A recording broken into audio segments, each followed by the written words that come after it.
Company में meeting चल रही थी और मैं तो बोर्डम से लिटरली मर ही रहा था।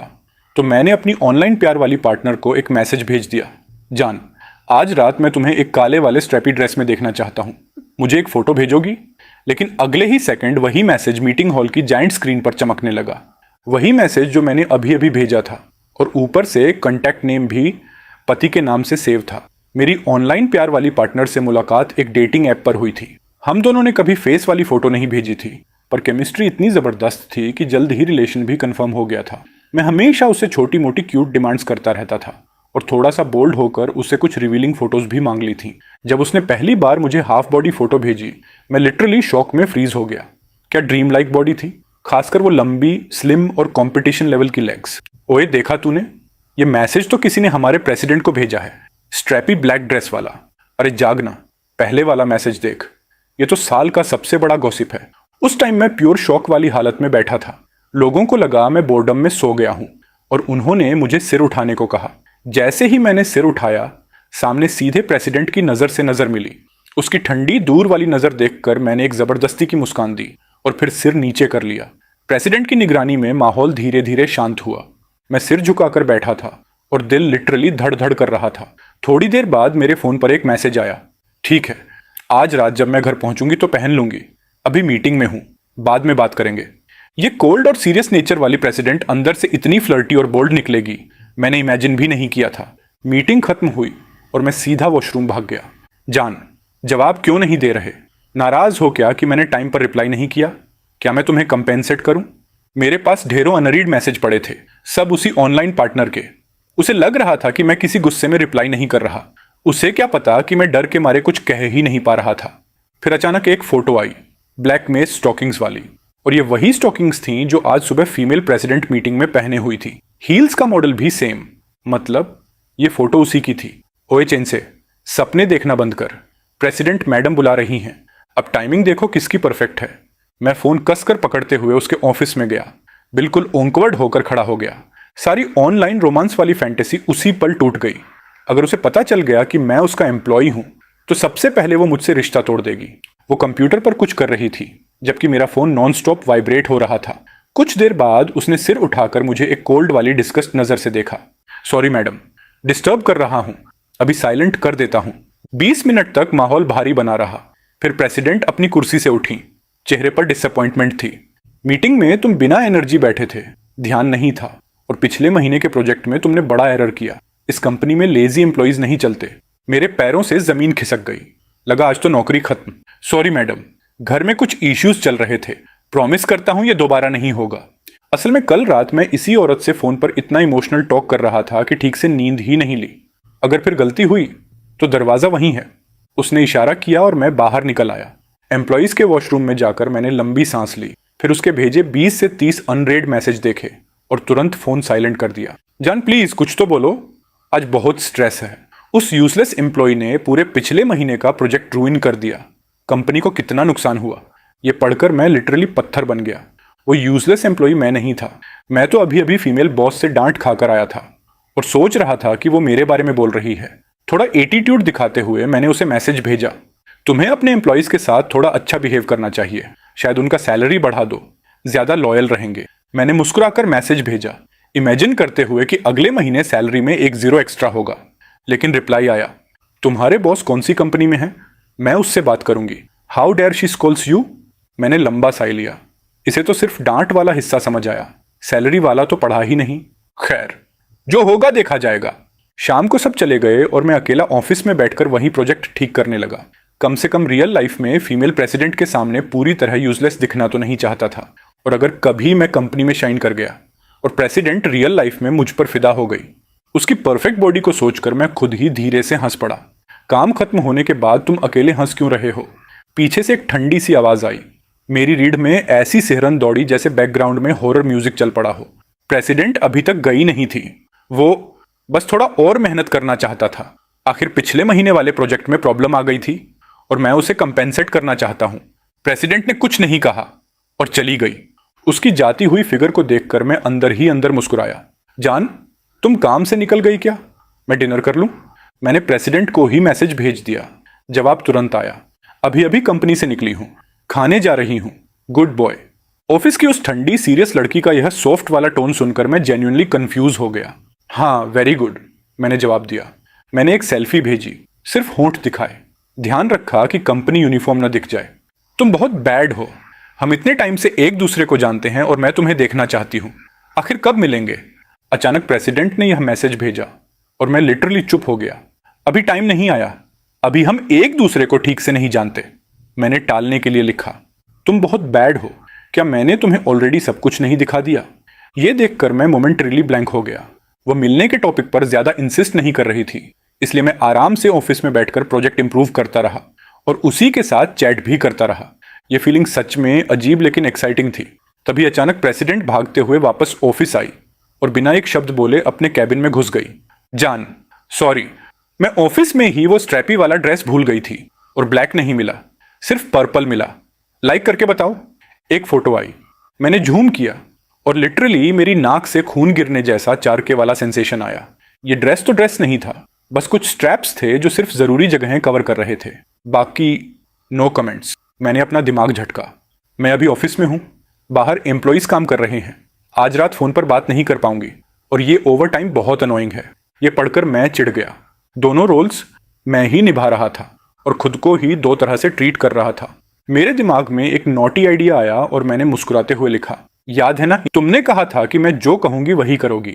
ये रही पहली ऑर्डर, स्ट्रैपी ड्रेस पहनकर ऊपर जैकेट डालो और अपने एम्प्लॉय को डिनर पर लेकर जाओ। मैंने मैसेज भेजकर तुरंत फोन छुपा लिया, लेकिन अंदर से एक्साइटमेंट में लिटरली कांप रहा था। ये रोल प्ले जैसा ही होगा। पता नहीं, उस एम्प्लॉय को मैं ठीक से जानती भी नहीं हूं, अगर उसने देख लिया तो? तुमने ही कहा था ना कि तुम्हें कुछ एक्साइटिंग चाहिए, नहीं चाहिए तो रहने दो। मुझे पहले से पता था कि प्रेसिडेंट में थोड़ी ओबीडियंस वाली टेंडेंसी है, और ये जानकर कि मेरी ऑनलाइन गर्लफ्रेंड ही प्रेसिडेंट है, एक्साइटमेंट दोगुनी हो गई। ठीक है, समझ गई, नाराज मत हो। मैंने कंप्यूटर बंद किया। कुछ देर बाद पूरी ऑफिस बिल्कुल शांत हो गई। मैंने कान लगाकर प्रेसिडेंट के कैबिन से आती हल्की सी आवाजें सुनी। दिल चाहता था अंदर भाग जाऊं, पर खुद को रोक लिया। सब शांत हुआ तो मैं कैजुअली उठकर ऐसे बिहेव करने लगा जैसे मैं घर जा रहा हूं। तभी प्रेसिडेंट अपने कैबिन से निकली। मेरी नजर उसके कोट पर पड़ी और कोट के नीचे क्या था यह सोचकर मैं लिटरली एक्साइटेड हो गया। मैडम, मेरा काम पूरा हो गया, मैं चलता हूं। रुको, उसने मुझे आवाज दी। मैंने इनोसेंट सा फेस बनाया। देर हो गई है और मैंने खाना नहीं खाया, मेरे साथ डिनर चलो। उसने जैसे दांत भींचकर यह कहा। मैंने एक्टिंग करते हुए तुरंत मना किया। नहीं मैडम, यह आपकी बहुत बड़ी काइंडनेस है, मैंने बस ओवर टाइम किया है। मैं कैसे अलाउ करूं कि आप पे करें? मैं तो घर जाकर कुछ खा लूंगा। ड्रामा बंद करो, अगर मेरे साथ नहीं आए तो कल ऑफिस मत आना। ये बोलकर वो चली गई, कोई चांस ही नहीं छोड़ा। डिंग, फोन पर मैसेज आया, जान, अपने एम्प्लॉय को क्या खाना ले जाऊं? मैंने कभी किसी को डिनर पर इनवाइट नहीं किया। उसे आगे चलते देख इतना क्यूट बिहेव करते हुए मुझे हंसी रोकनी मुश्किल हो गई। अपने एम्प्लॉई से पूछ लो, दूसरों की राय सुनना भी इंपॉर्टेंट होता है। हम नीचे पार्किंग गए, मैं उसकी कार में बैठा और हम निकल पड़े। मैडम, डिनर के लिए बहुत धन्यवाद, मैं वादा करता हूं कि मैं और मेहनत करूंगा। और what do you want to eat? उसने इतना कोल्ड होकर मुझे बीच में ही काट दिया। मुझे थोड़ा हर्ट हुआ। ऑनलाइन वाला मैं उसे इतना पसंद है और रियल लाइफ में मैं उसके शूज बांधने लायक भी नहीं। फिर मुझे शरारत सूझी, हॉटपॉट चले? इस मौसम में थोड़ा पसीना निकालो, फिर नहाओ, बहुत रिलैक्सिंग लगता है। हॉटपॉट? उसने हिचकते हुए रिपीट किया। मैंने और उकसाया, या फिर कोई सस्ता हॉटपॉट ढूंढ ले, शायद वो ज्यादा अफोर्डेबल हो। यह सुनकर प्रेसिडेंट ने शार्पली मेरी तरफ देखा, फिर अचानक एक्सेलरेटर पूरा दबा दिया। पूरे रास्ते वो चुप रही। उसका पोकर फेस बता रहा था कि मैंने उसे प्रोवोके कर दिया है, लेकिन मैं अंदर ही अंदर हंस रहा था। इतना क्यों दिखाती हो कोल्डनेस और सुपीरियोरिटी? ठहरो, मेरी छोटी छोटी प्यार वाली मिशन सब शुरू हुई है। मेरे बताने पर हम थोड़ी देर में पास ही वाले एक पॉपुलर हॉटपॉट रेस्टोरेंट पहुंच गए। कार से उतरते ही मैडम प्रेसिडेंट ने देखा कि रेस्टोरेंट पूरा खचाखच भरा हुआ है और हवा में गर्म गर्म सूप की खुशबू फैली हुई थी। वो दरवाजे पर ही रुक गई, थोड़ी हिचकिचाते हुए। मैं तो सीधा अंदर चला गया, बिल्कुल नेचुरल तरीके से। खिड़की के पास एक टेबल पकड़ी और बैठ गया। मेन्यू उठाया और ऑन ऑर्डर देने लगा। 10 मिनट बाद मैडम प्रेसिडेंट धीरे धीरे चलते हुए अंदर आई और मेरे सामने बैठ गई। उनके चेहरे पर साफ दिख रहा था कि वो बहुत अनकंफर्टेबल हैं। जेफ, यहाँ अंदर इतना गर्म है, अपनी जैकेट उतार नहीं लोगी? यू विल फील बेटर, मैंने कहा और बोलते बोलते अपनी वर्क जैकेट उतारकर हाफ स्लीव टी शर्ट में बैठ गया। प्रेसिडेंट ने कोई जवाब नहीं दिया, बस मुझे तीखी नजर से देखा। लेकिन जैसे ही उन्होंने मेरी टी शर्ट देखी, वो एकदम अटक सी गई। मैंने उनका अजीब सा एक्सप्रेशन देखा तो नीचे देखा और मेरी जान ही निकल गई। ये वही टी शर्ट थी जो मैंने उस दिन उनकी साथ वाली वीडियो कॉल में पहनी थी। सब कुछ खुलने वाला था। कुछ नहीं, प्रेसिडेंट ने बिल्कुल कोल्ड टोन में कहा और अपना फोन देखने लगी। मैंने राहत की सांस ली। तभी मेरे फोन पर एक मैसेज आया, हनी, मेरी कंपनी का एक एम्प्लॉय तुम्हारे जैसी ही टी शर्ट पहनता है, but you are still the most handsome. ये पढ़कर मैं सूखा पड़ गया। प्यार में इंसान लिटरली अपनी बुद्धि खिड़की से बाहर फेंक देता है। मैंने हिम्मत करके भेज दिया, don't you think he looks a bit like me? Impossible. मेरे लिए मेरा स्काई सबसे परफेक्ट है। कोई भी वही कपड़े पहन ले तुम्हारी बराबरी नहीं कर सकता। हम दोनों सामने बैठे थे, लेकिन बात करने की बजाय अपने अपने फोन घूर रहे थे। वेटर भी हमें अजीब आंखों से देख रहा था। मुझे खुद थोड़ी शर्म आ रही थी। मैं पानी पी रहा था, तभी उनका एक मैसेज आया और मैंने सीधा पानी उड़ा दिया, जोर से खांसते हुए। प्रेसिडेंट ने ऊपर देखा और मैंने तुरंत माफी मांगी। ये लड़का दिनों दिन ज्यादा बोल्ड होता जा रहा है और रेस्टोरेंट में भी ऐसे मैसेजेस भेज रहा है। डेफिनेटली वही टाइप है। इसी बीच खाने की चीजें आ गईं। मैंने फोन रख दिया और पूरी जान लगाकर खाने में टूट पड़ा। प्रेसिडेंट ने भी फोन रखकर खाना शुरू किया, शायद क्योंकि उनकी ऑनलाइन गर्लफ्रेंड जवाब नहीं दे रही थी। धीरे धीरे रेस्टोरेंट गर्म होने लगा। मैं तो टी शर्ट में ही पसीना बहा रहा था। सोचो प्रेसिडेंट कितनी पसीने में होंगी अपनी हेवी जैकेट में। मैं थोड़ी देर बाहर हवा लेने जा रही हूँ, तुम खाना जारी रखो, उन्होंने अचानक कहा और बाहर चली गईं। कांच के पार मैंने देखा कि वो ठंडी हवा लेने के लिए जैकेट हिला हिलाकर खुद को हवा कर रही थी। तभी कुछ बदमाश टाइप के लड़के वहां आ गए और उन्हें घेर लिया। प्रेसिडेंट उनसे भिड़ गईं, बिल्कुल भी डरी नहीं। मैं तुरंत दौड़कर बाहर पहुंचा। ए, क्या कर रहे हो तुम लोग? मैंने चिल्लाया। ध्यान से सुनो, अगर मेरी मैडम को एक बाल भी छुआ, कसम से जिंदगी भर बिस्तर से उठ नहीं पाओगे। मैडम प्रेसिडेंट ने मुझे गुस्से से देखा, पर मैंने भी उतने कॉन्फिडेंस से नजर वापस की। मैं तुमको बचा रहा हूं और तुम उल्टा देख रही हो। बोलते बोलते मैंने उनके पीछे जाकर एक हल्की सी थपकी पीछे मारी। सुन लो ठीक से, हम जो प्रोटेक्ट करते हैं वो सिर्फ हमारा होता है। दिमाग लगाओ और अपनी नाक ऐसी जगह मत डालो, वरना आज ही पता चल जाएगा कि तुम्हारे शरीर में क्या मिसिंग होने वाला है। तीनों गुंडे मुझ पर टूट पड़े। मैंने प्रेसिडेंट को पीछे धकेला, एक के हाथ को पकड़ा और जोर से मोड़ दिया। उसकी चिल्लाहट पूरी सड़क में गूंज गई। कोई भी आगे बढ़ा तो इसका हाथ तोड़ दूंगा, समझे? आखिर वो तीनों डरकर भाग गए। मैं प्रेसिडेंट की तरफ मुस्कुराते हुए मुड़ा। देखा, अगर मैं नहीं होता तो आज मुश्किल में पड़ जाती। लगता नहीं कि मुझे सैलरी बढ़नी चाहिए।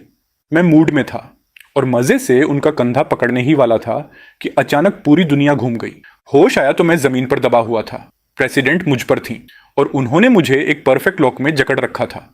ओए ओए, आह, ये क्या है? एक हाथ फंसा हुआ था, दूसरा जमीन पर पिट रहा था। तुम्हें मार्शल आर्ट्स आती है? पहले क्यों नहीं बताया? यह सब गलत फहमी है। और तुमने मुझे पीछे से क्यों मारा था? प्रेसिडेंट गर्जी। इमरजेंसी थी। वो तीन थे और एटीट्यूड भी खराब था, बस तुम्हें काम करने के लिए। उन्होंने मेरी बात सुने बिना पकड़ और कस दी। छोड़ो प्लीज, दर्द हो रहा है। मैं हिलना चाहता था लेकिन हिल नहीं पा रहा था। यह फीलिंग बहुत इरिटेटिंग थी। याद रखो, तुम सिर्फ एक एम्प्लॉई हो, लाइन में रहो, उन्होंने ठंडे स्वर में कहा। मैं जवाब देने वाला ही था कि अचानक समझ आया हम किस ऑकवर्ड पोजीशन में थे और मेरी नजर कहां गिर रही थी। मैडम, आपको पर्पल पसंद है? मेरी जुबान मेरी दुश्मन। देख तो लिया था, लेकिन कह देना क्या जरूरी था। आधे घंटे बाद मैं हॉस्पिटल की इमरजेंसी में पहुंचा। बायां हाथ पूरा प्लास्टर में और गले में स्लिंग। हालत लिटरली दयनीय। देख रहे हो, इस इंपल्सिव बिहेवियर की वजह से आपकी कंपनी का सबसे अच्छा एम्प्लॉई अब काम नहीं कर सकता। तो फिर कल तुम्हें आने की जरूरत नहीं, तुम फायर हो। वो ऐसा कह रही थी, लेकिन उसकी आंखों में एक छोटा सा गिल्ट साफ दिख रहा था। मैं उसकी तरफ अपनी बेस्ट स्माइल के साथ बढ़ा और बोला, सुना है तुम अपने एम्प्लॉइज के साथ बहुत अच्छी हो। मुझे नहीं लगता कि तुम मुझे इतनी इजीली निकाल दोगी। और ऊपर से आज रात मैंने तुम्हारी जान बचाई है। वो मेडलिंग था। किसी ने नहीं बुलाया था तुमको वहां। वो उठी और इमरजेंसी एग्जिट की तरफ बढ़ गई। मैं बस उसकी जाती हुई पीठ को देखकर हल्की सी मुस्कान दबा गया।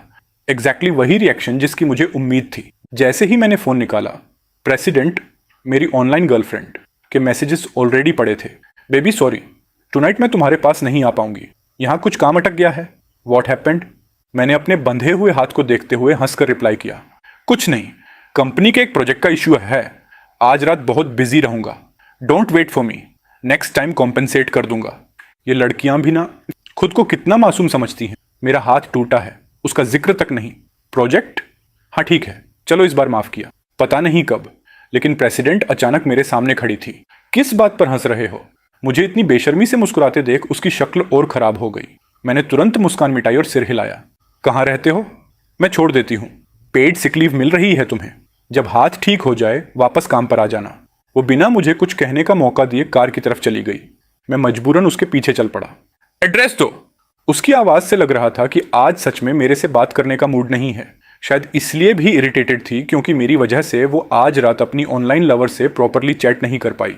मैंने जेब में हाथ डालकर अपना फोन ढूंढा और फिर दुखी सा चेहरा बनाकर बोला, लॉस्ट हो गया, शायद फाइट में, या जब तुम मतलब मेरे ऊपर थी। बस इतना सुनते ही प्रेसिडेंट का चेहरा लाल टमाटर बन गया। उसने मुझे एक ऐसी नजर से देखा जैसे अभी गला दबा देगी। अगर ये बात फिर कभी मेरी सामने कही तो उस फ्रैक्चर को मैं 1000 पीसेस में बदल दूंगी, समझे? मैंने झटके में सिर हिलाया। वो कुछ सेकंड सोचती रही, फिर बोली, चलो तुम्हें एक होटल में छोड़ देती हूँ, रिकवर हो जाओगे, फिर निकल जाना। नहीं नहीं, मेरा हाथ दुख रहा है। होटल में अकेला क्या करूंगा? कौन केयर करेगा? सारी रात तुम्हारी हेल्प की और अब होटल में फेंक दोगी? अनफेयर है मेरे साथ।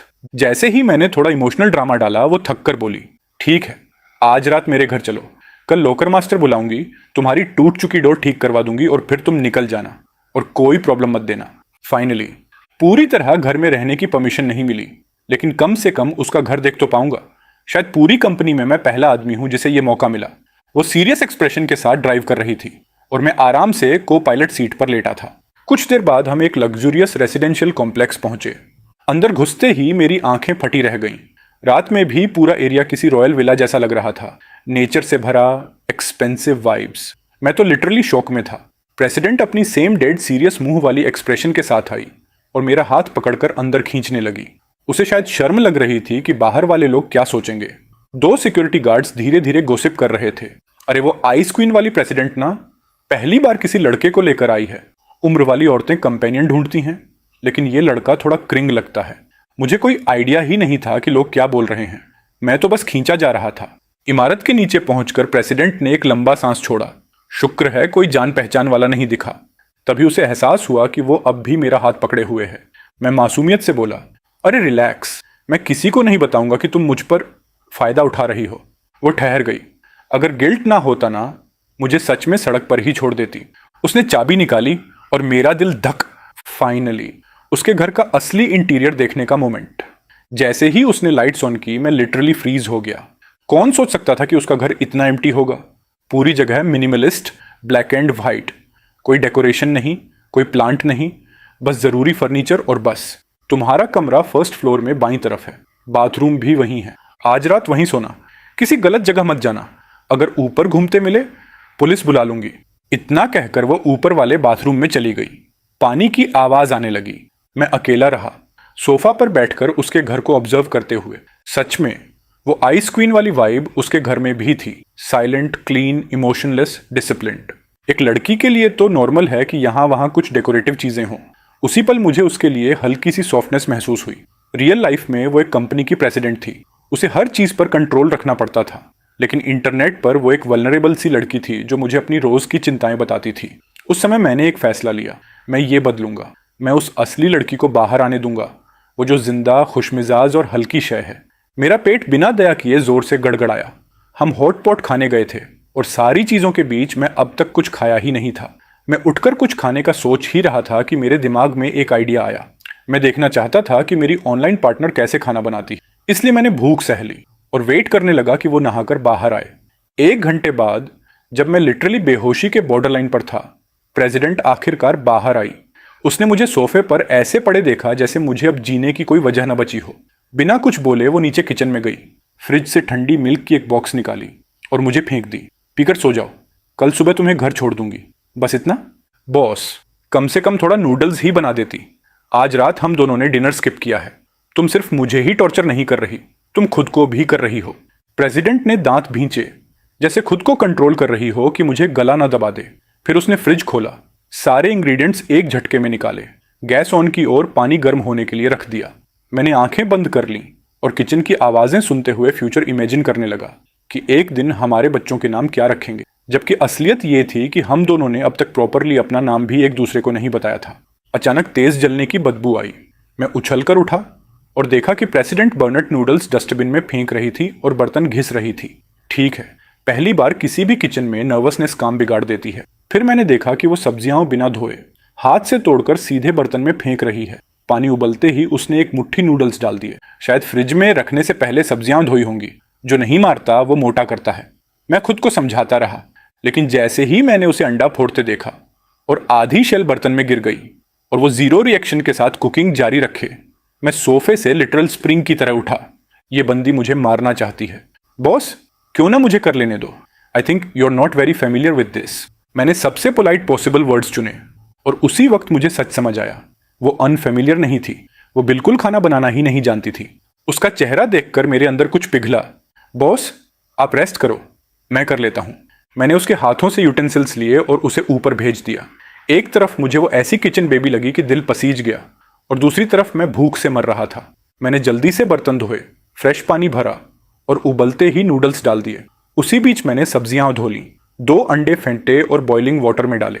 लगभग 15 सेकंड बाद उन्हें बाहर निकाला और नूडल्स पर रखा। चॉपस्टिक से हल्का सा टच किया तो लिक्विड योक धीरे से बह निकला। ऊपर से थोड़ा सेसमी ऑयल और पूरी किचन एकदम हेवनली खुशबू से भर गई। टेस्ट कर लो, ईट। मुझे खुद पर पूरा कॉन्फिडेंस था। मैंने बोल प्रेसिडेंट के सामने रखा। बहता हुआ yolk, green leaves, perfectly cooked noodles, बिल्कुल रेस्टोरेंट लेवल लुक। मैं अपने बोल के साथ उसके सामने बैठ गया और खाने लगा। उसी वक्त उसकी आवाज़ पहले से कम कोल्ड थी। तुम रोज कुक करते हो? हाँ, अकेला रहता हूँ। हर दिन बाहर से खाना ऑर्डर करना बहुत महंगा पड़ता है। वो मुझे इतनी सेटिस्फैक्शन के साथ खाते देख खुद को रोक नहीं पाई। उसने चॉपस्टिक्स उठाए, एक बाइट लिया और उसकी आंखें चमक उठीं।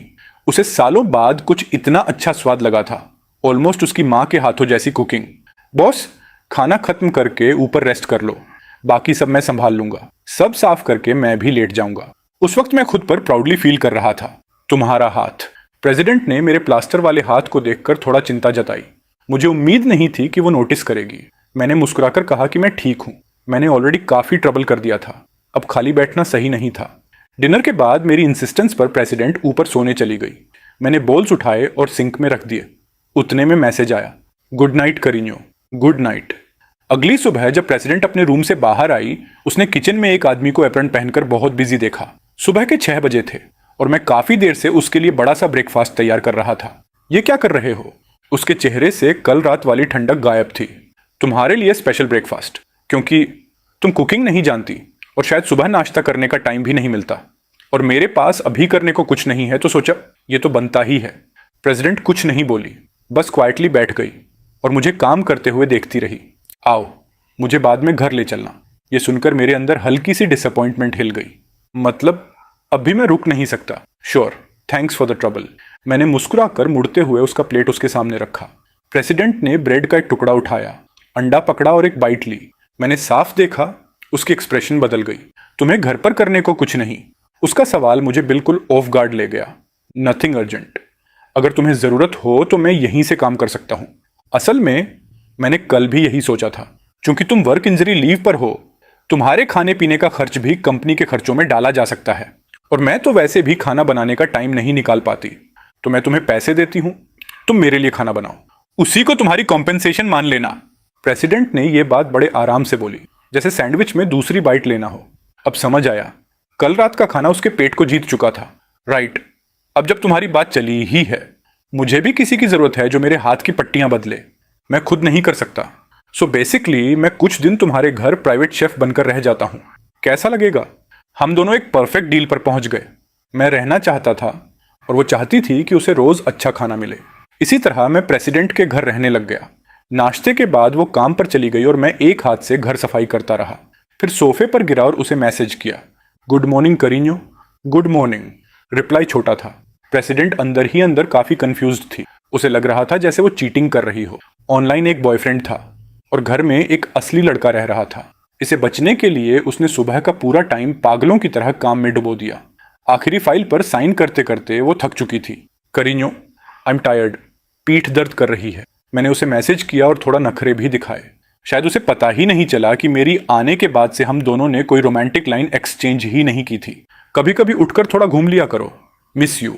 प्रेसिडेंट सोफे पर बैठकर अपनी पीठ दबा रही थी और अनजाने में उसकी आंखों में कल रात की किचन वाली सीन तैर गई। पहली बार किसी ने उसे इतनी वल्नरेबल हालत में देखा था। उसकी वो परफेक्ट इमेज उसी पल टूट गई थी। और उसे एहसास हुआ कि सारी उसकी टफनेस उस इंसान के सामने कुछ भी नहीं है। उधर मैं ड्राइंग रूम में सोफे पर फैला पड़ा था, पूरी स्थिति पर फुल कंट्रोल लिए हुए।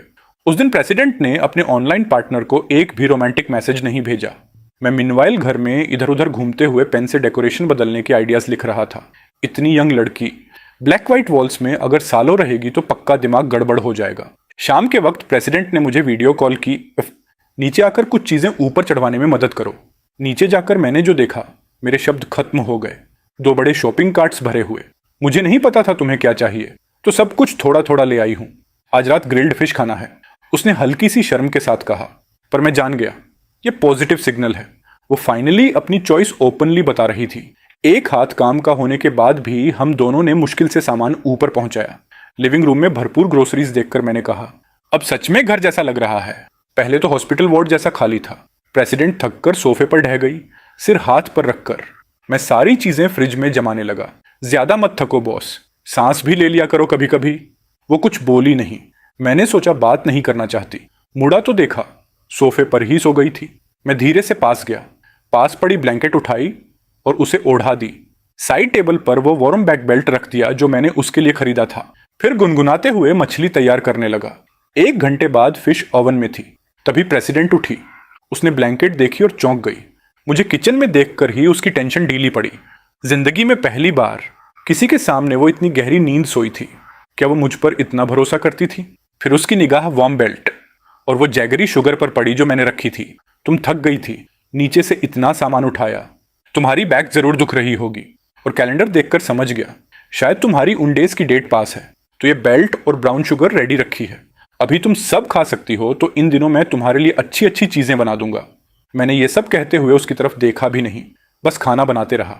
लेकिन मैं साफ इमेजिन कर सकता था उसकी चेहरे की एक्सप्रेशन कैसी होगी। और मैं सही था। वो वहीं खड़ी रह गई, हिली तक नहीं। सालों से अकेली। कभी किसी ने उसके लिए ऐसे केयर नहीं किया था। उसका ऑनलाइन बॉयफ्रेंड सिर्फ वर्ड्स देता था, लेकिन मैं सामने खड़ा आदमी असल में उसके लिए चीजें कर रहा था। मैं हर छोटे छोटे डिटेल के बारे में सोच रहा था। प्रेसिडेंट को खुद ये एहसास नहीं था कि वो तो मुझे नजरों से कब का खा चुकी थी। हो गया, तैयार है। मैंने आखिरी स्टेप पूरा किया और सब कुछ टेबल पर रख दिया। प्रेसिडेंट अब भी मुझे देखती रह गई, जैसे कोई रिएक्शन ही ना हो। क्या हुआ, भूख लगी है? मैंने उसकी आंखों के सामने चॉपस्टिक हिलाई। तभी वो होश में आई। मैं सामने बैठ गया। आप बॉस हो और मैं बस हायर्ड कुक। साथ में खाना शोभा नहीं देता। वो चुपचाप एक टुकड़ा मछली उठाती है। जैसे ही उसने चखा, उसकी आंखें चमक उठी। कॉम्प्लीमेंट देने ही वाली थी कि उसकी नजरें मुझ पर पड़ी। मैं पूरे कॉन्फिडेंस के साथ मुस्कुरा रहा था। अब बोल भी दो, अच्छा है ना? उसने नाक से ठंडी सांस छोड़ी। ठीक है, सड़क वाले खाने से थोड़ा बेहतर। ये सुनते ही मेरी मुस्कान जम गई। निराशा शरीर में ऐसे उतरी जैसे ठंडा पानी। लेकिन जिस एंगल से मैं उसे नहीं देख पा रहा था, वहां प्रेसिडेंट चुपके से मुस्कुरा भी रही थी। जब मैंने दोबारा देखा, उसका राइस बाउल खाली था। उसकी गाल हल्के गुलाबी, माथा पसीने से भीगा और सांसें तेज। अंदर से मुझे मजा आया।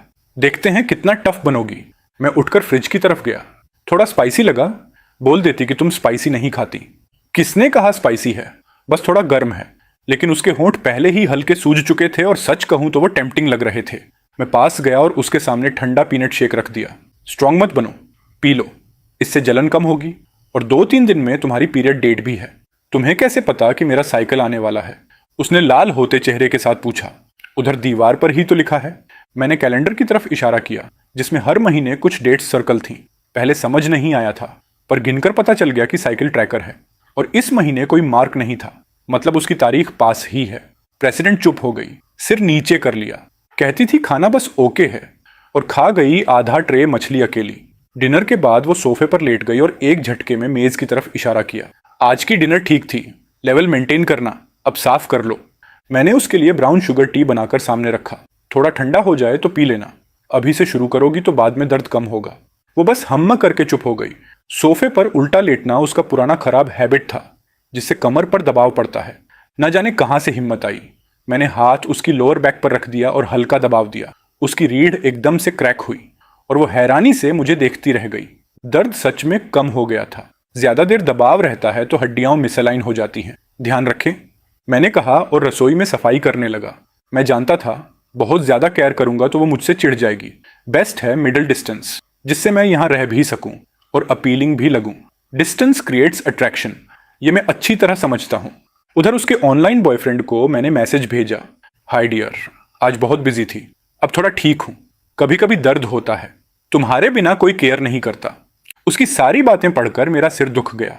मैं उसको इतना अच्छे से संभाल रहा था कि खुद इमोशनल हो गया था, पर उससे तो पता ही नहीं, इन दिनों मैं उससे पहले जैसा फ्लर्ट भी नहीं कर पा रहा था। उसकी ही हाउस में रहता हूं, अगर नोट भेज दूं तो मेरी आवाज पहचान लेगी। खाना खाया? क्या चाहिए, ऑर्डर कर दूं? नहीं, नो नीड, अभी अभी ग्रिल्ड फिश बनाई है, सीख रहा हूं खुद से। और उसने मछली की फोटो भेजी, वही मछली जो मैंने पकाई थी।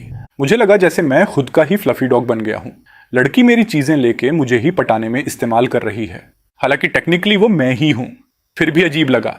फिर मैंने उसे मैसेज भेजा, कुछ दिनों के लिए रिमोट विलेज में इंस्पेक्शन पर जाना है, सिग्नल खराब रहेगा, 10 दिन या उससे ज्यादा कांटेक्ट मुश्किल है।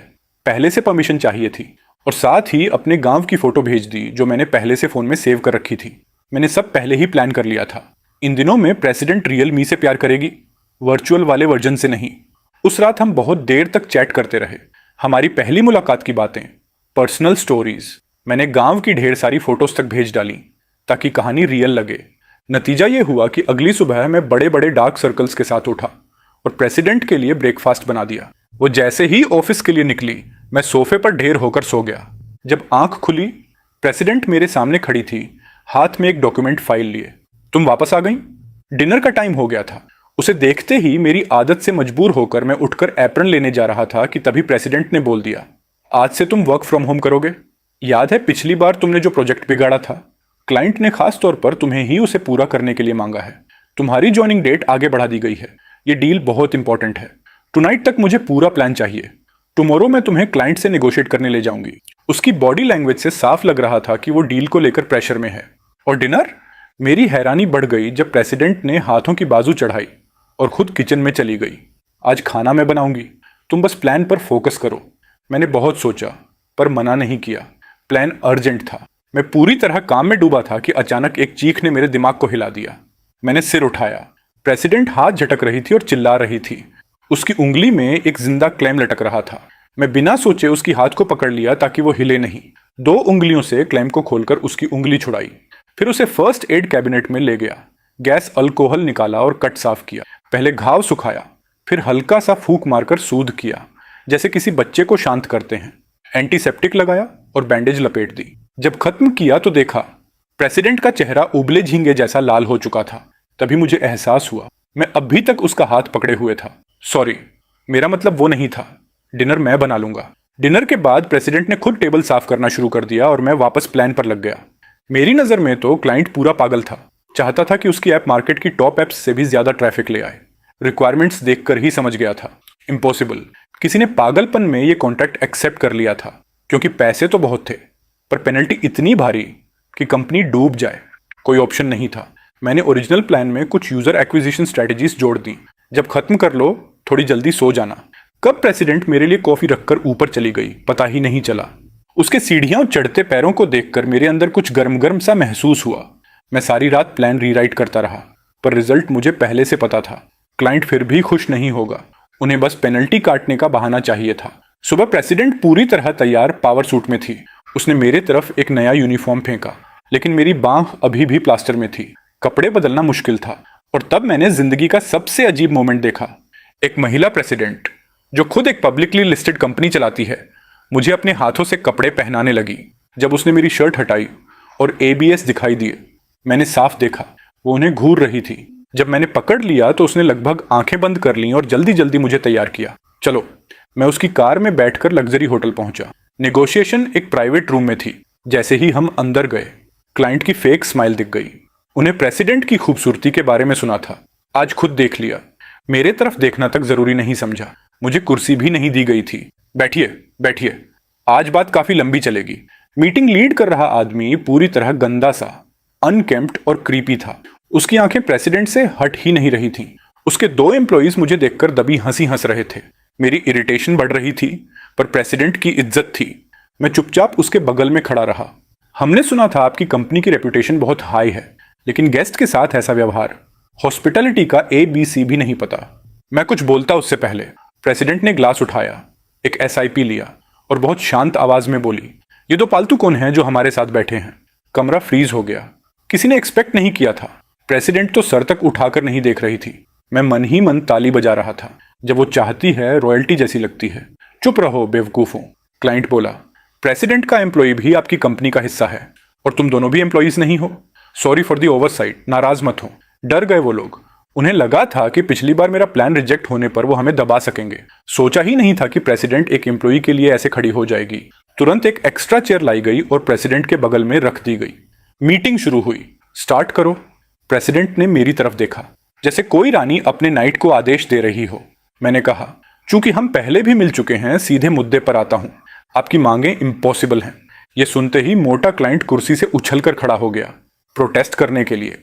और देखिए सेनोरा लिन, हम तो पूरा इरादा लेकर आए थे साथ काम करने का, लेकिन अगर आपका एम्प्लॉय ही कैपेबल नहीं है तो क्या यह सीधा सीधा कॉन्ट्रैक्ट का वायलेशन नहीं हुआ? उसकी शक्ल पर साफ सेटिस्फेक्शन दिख रहा था, क्योंकि अगर हमारी कंपनी उनकी रिक्वायरमेंट्स पूरी नहीं कर पाती तो हमें भारी भरकम पेनल्टी देनी पड़ती, इतनी कि पूरी कंपनी हिल जाती। जरा रुकिए, क्या आपकी उम्र में लाइफ इतनी बुरी चल रही है कि आप काल्म भी नहीं रह पा रहे? उसकी ओवर कॉन्फिडेंट एक्सप्रेशन और जिस गंदी नजर से वो प्रेसिडेंट को घूर रहा था, उसे देखकर मेरा खून खौल गया। तुमने क्या कहा? मैं कह रहा हूं कि कोलैबोरेशन जारी रह सकता है, लेकिन एज द कॉन्ट्रैक्टेड साइड मुझे आपसे एक एक्सीजेंसिया रखनी है। मांग नहीं, शर्त। कॉन्ट्रैक्ट के हिसाब से कॉन्ट्रैक्टिंग पार्टी को हमें प्रोजेक्ट का पूरा प्लान, प्रोडक्ट रिक्वायरमेंट्स और एक्रेडिटेशन डॉक्यूमेंट्स देने होते हैं। ये देखिए, मैंने डॉक्यूमेंट्स उठाकर उन्हें दिखाए। इनमें कहीं भी कंपनी का एक्रेडिटेशन सर्टिफिकेट नहीं था। कॉन्ट्रैक्ट को 2 महीने हो चुके हैं। हमें सिर्फ कॉन्ट्रैक्ट और प्रोडक्ट रिक्वायरमेंट्स मिले हैं, लेकिन आपकी कंपनी का एक्रेडिटेशन 0। मोटा क्लाइंट पसीना पोंछता रहा, कुछ बोल नहीं पाया। उसके दोनों एम्प्लॉइज बकवास शुरू हो गए। हम आपको पैसे दे चुके हैं, अब आपकी जॉब है प्रोडक्ट डिलीवर करना। एक्रेडिटेशन वगैरह क्या नॉनसेंस है। मैंने उन्हें ऐसे देखा जैसे 2 नासमझ बच्चों को देख रहा हूं। फिर कॉन्ट्रैक्ट उनके सामने रख दिया। हमने जो साइन किया है वो कॉन्ट्रैक्ट कन्फर्मेशन और प्रोडक्ट डिजाइन है, लेकिन आपकी कंपनी की एक्रेडिटेशन वैलिडेशन वो कभी साइन ही नहीं हुई। हम आपकी टेक्निकल रिक्वायरमेंट्स फुलफिल कर सकते हैं, लेकिन पहले मुझे ये वेरीफाई करना होगा कि आपकी कंपनी के पास असल में इतना बड़ा प्रोजेक्ट संभालने की कैपेसिटी है भी या नहीं। सिंपल बोलूं तो मार्केट के टॉप प्रोडक्ट्स को ट्रैफिक में पीछे छोड़ने के लिए आपको ये प्रूव करना होगा कि आपकी कंपनी के पास कम से कम 1500 मिलियन की इन्वेस्टमेंट कैपेसिटी है। मैंने प्रेसिडेंट का पानी का गिलास उठाकर एक बड़ा घूंट मार लिया। फिर याद आया ये उसी का ग्लास था। मैंने हल्की खांसी की और ऑकवर्डनेस छुपाई। अगर आप ये साबित नहीं कर पाए तो हम यूनिलैटरल कॉन्ट्रैक्ट टर्मिनेशन कर सकते हैं। यह सुनकर क्लाइंट की बोलती बंद। उन्होंने कभी सोचा ही नहीं था कि हम ये एंगल उठा देंगे। उन्हें तो बस पेनल्टी वसूलनी थी। और हाँ, कॉन्ट्रैक्ट साइन होने के बाद 3 महीने का टाइम होता है एक्रेडिटेशन देने का। आपके पास सिर्फ 1 महीना बचा है, लेकिन ईयर एंड नजदीक है, सर्टिफिकेशन ऑफिस भी हॉलिडे में जा रही है, तो जल्दी करें, वरना हमें यह मान लेना पड़ेगा कि आप लोग फ्रॉड पेनल्टी के चक्कर में हैं और आपकी जैसी बड़ी कंपनी इतना गिरा हुआ काम तो नहीं करेगी, है ना?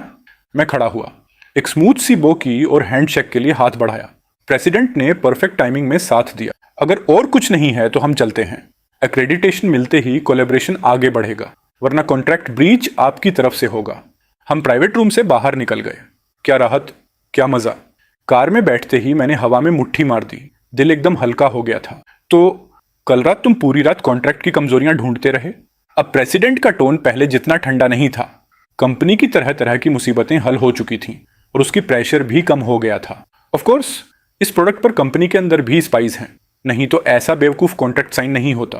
कल रात मैंने 5 से 6 बार कॉन्ट्रैक्ट पढ़ा, तब जाकर यह लूप होल मिला।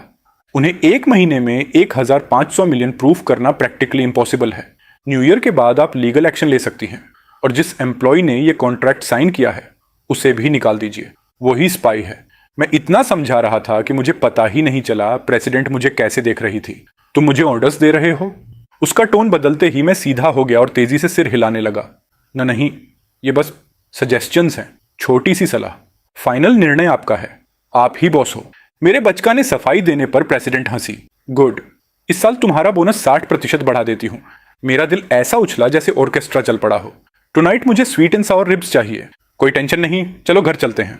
प्रेसिडेंट ने मुझे देखा। मैंने भी मुस्कुराकर जवाब दिया। बहुत सालों बाद किसी ने उसे वो 2 शब्द कहे थे, घर चलते हैं। डिंग, मॉम का वीडियो आया। उसने कहा, नए साल में अब थोड़ा ही समय बचा है। छुट्टियां तुम लोगों को कब मिलती हैं? तुम्हारी वो पागल बॉस फिर से तुम्हें त्योहारों में काम तो नहीं करवाएगी ना। कॉल लगते ही माँ का प्यारा सा चेहरा स्क्रीन पर आया, लेकिन उनके ये शब्द मेरी आत्मा पर हथौड़े की तरह लग रहे थे, क्योंकि वो पागल बॉस मेरे बिल्कुल बगल में बैठी थी। अगले कुछ मिनट मैंने अपनी बॉस के बारे में जितनी भी तारीफें मुझे याद थीं सब उगल दी, और माँ ने जो कहा था उसे 100% झूठ बताया। माँ मेरी तरफ ऐसे देख रही थीं जैसे उन्हें कुछ समझ ही ना आ रहा हो। माँ प्लीज बस करो, अगर तुम ऐसे ही बोलती रहीं तो शायद इस साल मैं फेस्टिवल्स में घर वापस ना आ पाऊं। मेरा रोने का मन कर रहा था। माँ, अगर तुमने 5 मिनट पहले कॉल कर लिया होता। अब सब फट चुका था, बॉस ने सब सुन लिया था। जल्दी वापस आ जाना, घर में पूरा कमरा बिल्लियों से भरा है। तुम नहीं बोलते थे कि तुम्हें कैट्स बहुत पसंद है? तुम्हारे पापा ने उनसे काफी पैसा भी कमा लिया है। अगर नौकरी में खुश नहीं हो तो वापस आकर पापा का हाथ बंटाओ। तुम्हें अपनी बॉस को झेलने की जरूरत नहीं है। और लो, वही बात फिर आ गई। मैंने सोचा था बॉस वाली टॉपिक खत्म हो गई, लेकिन माँ फिर उसी पर पहुंच गई। माँ ने कैमरा घुमाया। घर के आंगन में कम से कम 100 RDL नस्ल की बिल्लियां कैमरे की तरफ देखकर म्याऊं म्याऊं कर रही थीं। उन्हें देखकर मेरा दिल पिघल गया। माँ, आप लोग भी अपने आप को इतना मत थकाओ। आपकी उम्र हो रही है, थोड़ा आराम करो। और तुम्हारे पापा जब से गांव के मुखिया बने हैं, सबसे पहले उन्होंने शहर के देवता वाले मंदिर की मरम्मत करवाई है। पूरे गांव में उनकी बहुत इज्जत है, और जल्द ही वो सबको बिल्ली पालने के लिए प्रेरित करने वाले हैं, ताकि सबकी तरक्की हो। माँ ने नए मंदिर की फोटो भेजी। मैं कुछ बोल पाता उससे पहले ही फोटो हमारी स्क्रीन पर खुल गई। प्रेसिडेंट ने भी वो फोटो देखी। पहले तो उन्हें परवाह नहीं थी, लेकिन अचानक उनका चेहरा बदल गया। उन्होंने अपना फोन निकाला, अपने चैट में गईं और एक पुरानी फोटो जूम करके कंपेयर करने लगीं। माँ, कोई बात नहीं, मैं बाद में कॉल करती हूँ। हॉलीडेज में तो मिल ही लूंगा। मैंने जल्दी से कॉल काट दी। फिर मैं ऐसे आगे देखने लगा जैसे कुछ हुआ ही ना हो, लेकिन निगाहें बार बार प्रेसिडेंट की तरफ ही जा रही थीं। उन्होंने पूछा, ये जगह देख रहे हो? ये तुम्हारे गांव के शहर देवता का मंदिर है। उन्होंने फोन मेरे हाथ दिया और फोटो झूम करके दिखाई। नहीं नहीं, ऐसे मंदिर बहुत हैं, ये सिर्फ कोइंसिडेंस है। मुझे समझ आ गया है, चलो घर चलते हैं। मुझे स्वीट एंड सावर रिब्स चाहिए।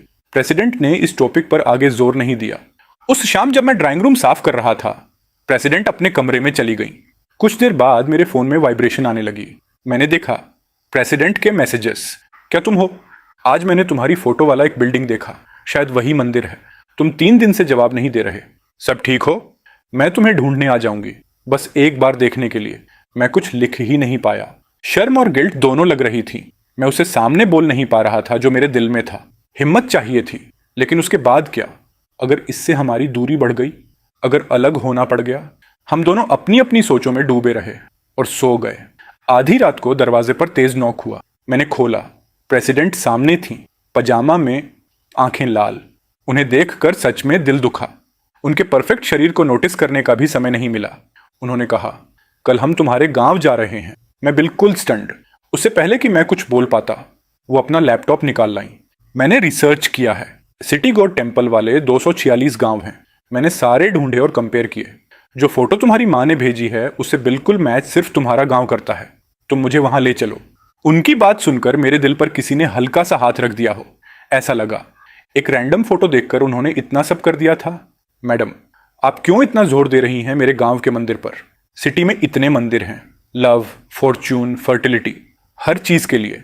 उन्होंने धीमी आवाज में कहा, उस मंदिर के देवता से मेरा एक अधूरा हिसाब है। वो मुझे पैसे से ज्यादा कुछ और देनदार है। मैं उसे ढूंढना चाहती हूँ। क्या तुम मेरे साथ चलोगे? उस पल मुझे कोई वजह नहीं मिली मना करने की। उन्हें इतना वल्नरेबल, इतना अलग देखना, जैसे वो वही सख्त प्रेसिडेंट ही नहीं थी। मेरी हामी मिलते ही वो खुशी से वापस सोने चली गईं, और जैसा एक्सपेक्टेड था, सुबह होते ही वो फिर से पूरी बॉस मोड में थी। मैं उठा तो देखा, 2 बड़े सूटकेसेस सैलून में रखे थे।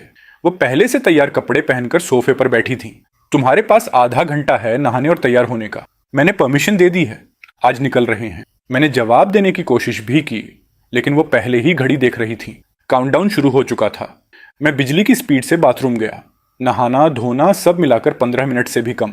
मैं प्रेसिडेंट के सामने मुस्कान के साथ खड़ा हो गया। उन्होंने कहा, सूटकेसेस नीचे ले आओ। पहली बार मैं तुम्हारे घर जा रही हूं तो तुम्हारे पेरेंट्स के लिए कुछ गिफ्ट्स खरीदे हैं। आशा है उन्हें पसंद आएंगे। काफी मेहनत से हम दोनों ने मिलकर सामान कार में रखा। फिर प्रेसिडेंट ने मुझे चाबी उछाल कर दी। तुम ड्राइव करो, तुम्हें रास्ता पता है। वो आराम से जाकर को पायलट वाली सीट पर बैठ गई। क्या हुआ? Why aren't you moving? कई मिनट तक जब मैंने कुछ नहीं किया तो उसने खिड़की नीचे की ओर पूछा, तुम चल क्यों नहीं रहे? मैंने धीमे से कहा, ड्राइव करना नहीं जानता। ये सुनते ही प्रेसिडेंट ने अपने सनग्लासेस उतारे और मुझे ऐसे देखा जैसे भरोसा ही ना हो। मैंने बेचारे जैसे चेहरे के साथ समझाया, ऐसे मत देखो, सच में नहीं आता। रोज ऑफिस शेयर्ड बाइसिकल से जाता हूं और ऊपर से तुम्हें याद है, इस हालत में तो वैसे भी ड्राइव नहीं कर सकता जब तक तुम मेरे साथ मरने का इरादा न रखो। मैंने सिर थोड़ा ऊपर उठाया, फुल एटीट्यूड में। मैसेज क्लियर था। अब बताओ क्या करोगी? प्रेसिडेंट ने मुझे ऐसे देखा जैसे गला दबा देगी। फिर गहरी सांस लेकर याद आया कि हाँ, मैं इंजर्ड हूं। इन दिनों मैं इतना स्मूथली खाना बना रहा था कि उसे लगा मैं पूरी तरह ठीक हूं। सीट बदलो। वो सीरियस चेहरा बनाकर ड्राइवर सीट में आई, चाबी ली और सीधा मेरी तरफ के गांव की ओर कार निकाल दी। जीपीएस के हिसाब से लगभग 4 घंटे का रास्ता था। रास्ते में मैंने उसे अपने गांव की बहुत सी बातें बताई। नदी में मेंढक पकड़ना, दोस्तों के साथ मछली पकड़ने जाना और गांव के गेट पर वो पीला कुत्ता जो हमेशा मुझे काटने दौड़ता था। प्रेसिडेंट बड़ी क्यूरियोसिटी से सुनती रही क्योंकि उसने कभी ऐसी लाइफ नहीं जी थी। बचपन से उसे कंपनी की उत्तराधिकारी बनाने के लिए पाला गया था। नो खेलकूद, नो चाइल्डहुड, बस पढ़ाई, शिष्टाचार और बिजनेस। हमारे बीच का रिश्ता धीरे धीरे बदलने लगा था। अब हम सिर्फ बॉस और एम्प्लॉय नहीं थे, बल्कि 2 अच्छे दोस्त जैसे हो गए थे। मेरी बातों में समय कैसे निकल गया पता ही नहीं चला और 4 घंटे फट से गुजर गए। आखिरकार हम मेरे गांव पहुंचे जहां मैं बड़ा हुआ था। गांव में घुसते ही लोग कार को घेरने लगे। अरे क्या लग्जरी कार है, मैटी पेंट भी है। पिछले महीने मेरी बेटी बोल रही थी कि उसकी लेडी बॉस के पास भी ऐसा ही है। गांव में सालों बाद कोई आया था तो हम दोनों तुरंत अट्रैक्शन बन गए। किसी ने कहा, अरे ये तो लियो आंटी का बेटा नहीं है? हाँ हाँ वही तो, कितने साल बाद आया है।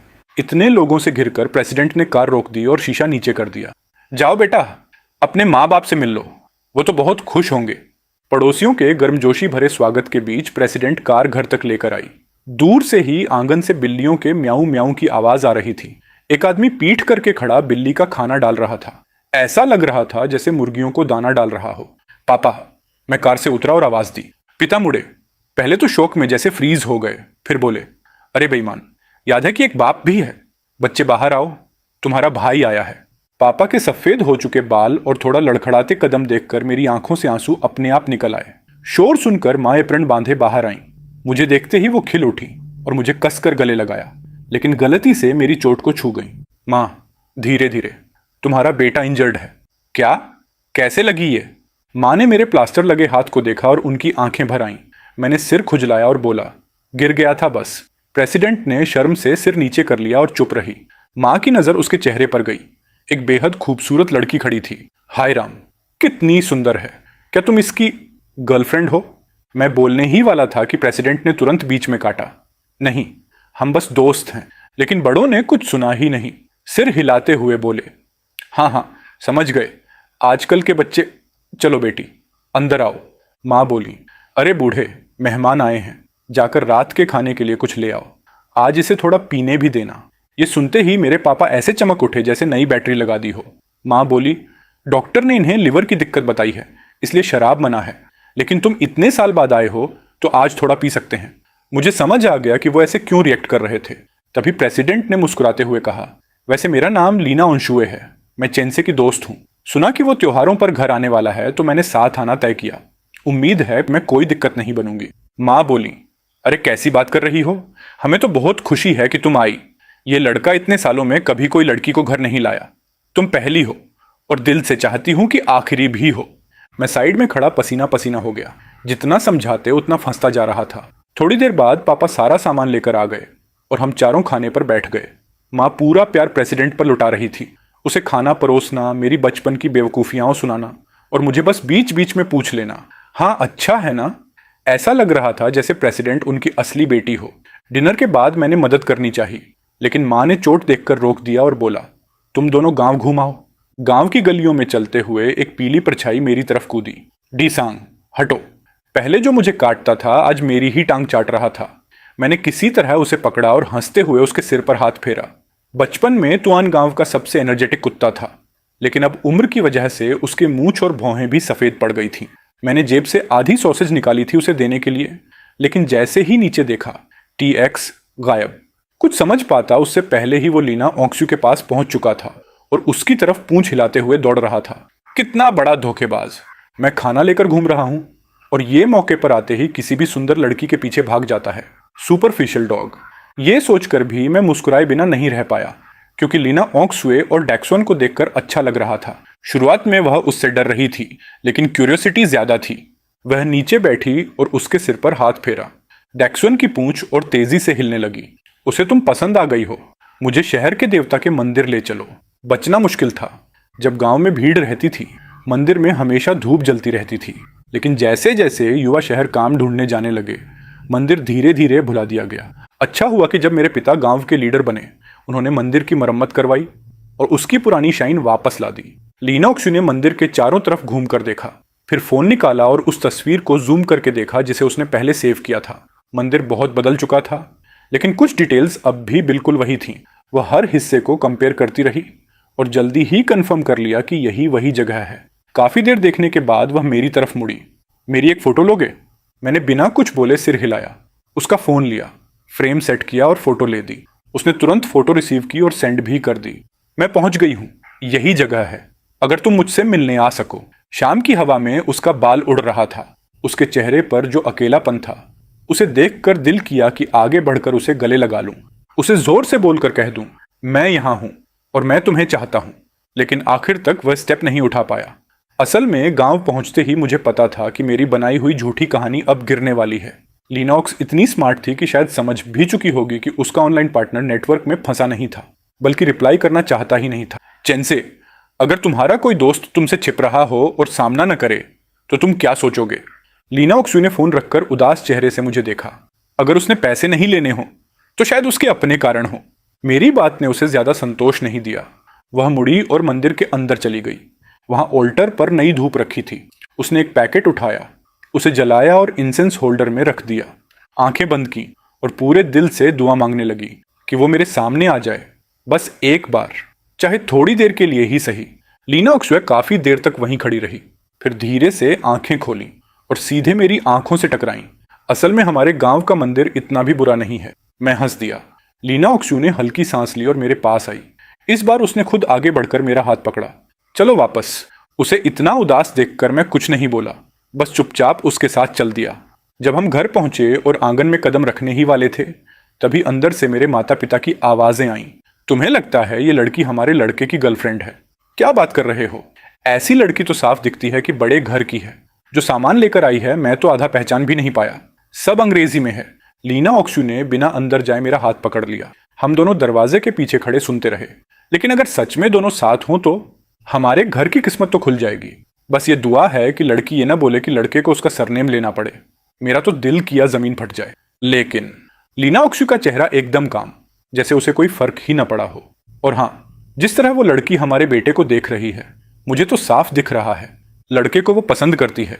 मैंने फौरन घबराकर लीना ओंगसू की तरफ देखा, लेकिन उसकी आंखों में अब भी शून्य रिएक्शन था। मैंने 2-3 बार खांसकर माँ पापा की बात काट दी। हमें देखते ही वो खुश होकर उठे और फल ले आए। तभी लीना ओंगसू ने कहा, वैसे आज चेंस मुझे शहर के देवता के मंदिर ले गया था, सुना है आपने ही उसकी मरम्मत करवाई? पापा मुस्कुराए। गांव वालों ने मुझे चुना था तो सोचा उनके लिए कुछ कर दूं, और वैसे भी इसे पूरा हुए आधा साल हो गया। लीना ओंगसू शांत रही और वहीं सब सच सामने आ चुका था। मंदिर की जो टूटी हुई फोटो मैंने उसे भेजी थी, उसको भेजे 3 दिन ही हुए थे, लेकिन मंदिर को बने 6 महीने हो चुके थे। टाइमलाइन सीधी पकड़ में आ जाती, पर अच्छा हुआ वो आगे नहीं पूछी। उस रात माँ पापा ने हमारे लिए अलग कमरे नहीं छोड़े और उसी रात इस कहानी का नया चैप्टर शुरू हुआ।